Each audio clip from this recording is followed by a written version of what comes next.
The Air Force, new dress code. Let's talk about it. Stay tuned.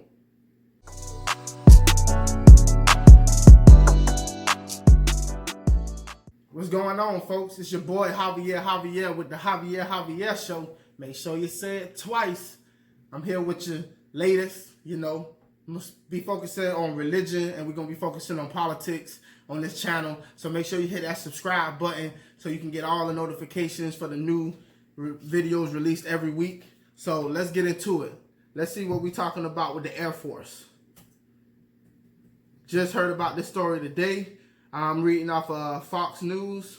The Air Force to allow uniform members to wear turbans, hijabs, beards, and new dress code update, officials say.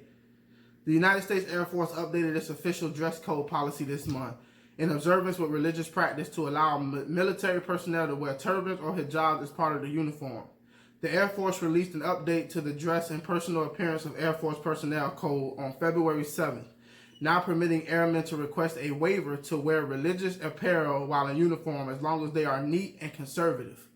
Now, I was on Twitter and I saw this story, and I saw a lot of people making a lot of comments about people like the uniform. The military doesn't conform to individuals. Individuals conform to the military.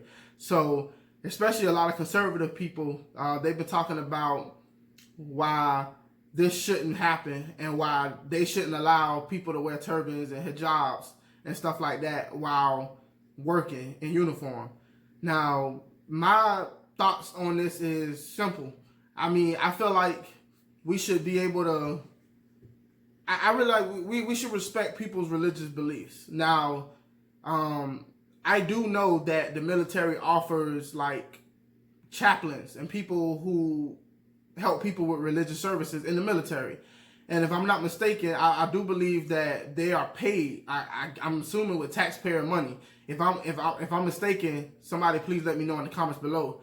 But I really think that as long as it doesn't get in the way of doing the job properly, I think that the military should respect people's religious beliefs. Like, I'm an atheist. I don't believe in anything as far as a higher power or any religions that I adhere to. But for the simple fact that it's a free country. Now, I get when you go into the military, you're signing up to serve the country. Now, I still do think that in the military, you should have religious rights. I do believe that as a citizen of this country, you should be able to observe your religious beliefs as long as it's not impeding or it's getting in the way of other people's rights. So I don't really see a problem with this new dress code. I really don't. I don't see why a lot of people have a problem with it. I haven't really gotten a lot of liberal responses, but I do know from the conservatives I've seen that, a lot of people don't like it. A lot of people are saying, oh, well, this is people trying to force the military to conform to their ideas and what they want, and it should be the other way around. Which I can understand an argument like that. I just don't see why the argument needs to be made. Honestly, it's like, as long as it's not getting in the way of a person doing their job and they can still adhere to their religious principles and liberties, I'm all for it. And on top of that, for people to sign up and serve the military, the least you can do is allow people to practice their religious beliefs. They're actually putting their lives on the line. They're actually going in combat. They're actually fighting for the freedoms that we hold dear in this country. And some of those freedoms include religious freedom and liberty. So, the least you can do is allow the people that's fighting for your rights and freedoms to practice their rights and freedoms, as long as it's able to not get in the way of their job and to actually make it possible for them to be effective at the job that they're doing. So that's what I'm saying. I'm going to read some more of this and we're going to see what else is saying. The material used for headwear must resemble the color of the assigned uniform. This includes camouflage and must be worn in a fashion that presents a professional and well-groomed appearance. Seems reasonable. It seems like as long as it's within the same dress code and it keeps up with the same image that the military wants to portray, whether it be for combat reasons or for a tradition, I think that's a reasonable accommodation. I really think that is appropriate for people to be able to do, especially if they're keeping up with that code. Look, I believe in being inclusive. I think that we should have people from all different ideologies and different backgrounds being able to serve in the military and actually participate, as long as whatever it is that they bring to the table doesn't hinder them from doing their job or cost the taxpayers more money than it needs to in order for them to properly serve in the military. So I don't believe that people should get special treatment for certain things where other people can't get the special treatment. So if they said that the Muslims couldn't wear their hijabs, but let's say if you're Jewish, you can't wear your headwear, that would be different. If one person was able to do it and the other person was, then I would think that's wrong. But as long as everybody is allowed to practice their religious beliefs, as long as it doesn't interfere with their job, then I think that's cool. In addition to religious apparel, members also can request permission to have unshorn beards and unshorn hair. If the length of the beard exceeds 2 inches, it must be rolled and or tied to meet the new standards. Okay, now I'm not really savvy when it comes to beards in the military. I don't know if it serves a purpose for military men to be groomed and shaved. I don't know if it's as far as uniformity, where they want everybody to be treated the same, everybody to keep the same standard, everybody to keep the same image, so it looks as we all work as a unit to see each other equally. Then that may be, I may be willing to say that the beard thing might be a little too far. I really don't understand why the beard would be a problem unless it got in the way of uniformity, unless it got in the way of everybody being treated the same and having the same appearance. Because I think the military tries to instill in people that, yo, we are all family. We all stand for the same thing. We all represent the same thing. So we all come as a one package deal. Now, they put it in here.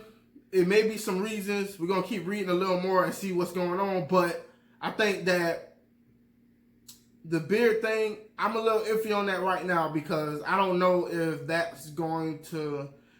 But it comes back to religious freedoms and liberties. If your religion teaches you that you shouldn't shave your beard, then maybe I'm for that. You know, if that's something that between you and your religious beliefs, and that's something that you're supposed to do, if you can do that without it interfering with your job, but you also get to practice how you want to practice, as long as it's not getting in the way of the job or getting in the way of you working with other people, I think that maybe the beard thing is cool. The code has been updated to include hijabs, beards, turban, and under turban, pat cut, unshorn beards, unshorn hair, and indoor-outdoor head coverings. Yeah, that's pretty much kind of what, you know, they was going over earlier. The Air Force will be able to deny any request if it furthers a compelling governmental interest. Okay. Special requests to observe religious practice previously have been approved. Special requests. Okay. All right. So for the most part, I mean, it doesn't seem to bother me. I mean, it seems pretty legit. I can't really say that I'm against this. I mean, I never served in the military, so I really don't know the ins and outs on why certain norms are the way that they are.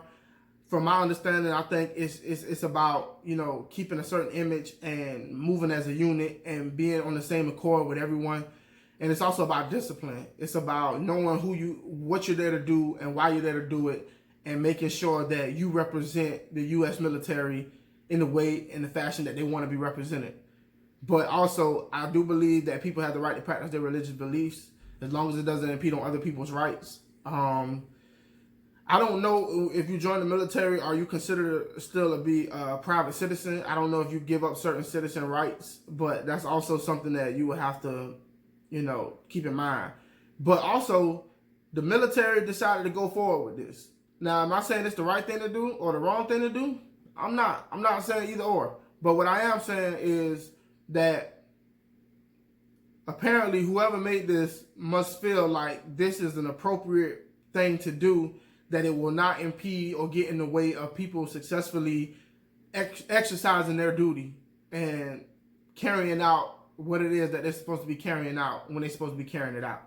So, so we're going to leave it there. So hit that like button, hit that subscribe button, you know, if you hit the bell, then you'll get all notifications of every video released every week. So you came, you heard, you saw. Now run. Tell them I said it. And if they ask me by name, make sure you say it twice. This is the Javier Show.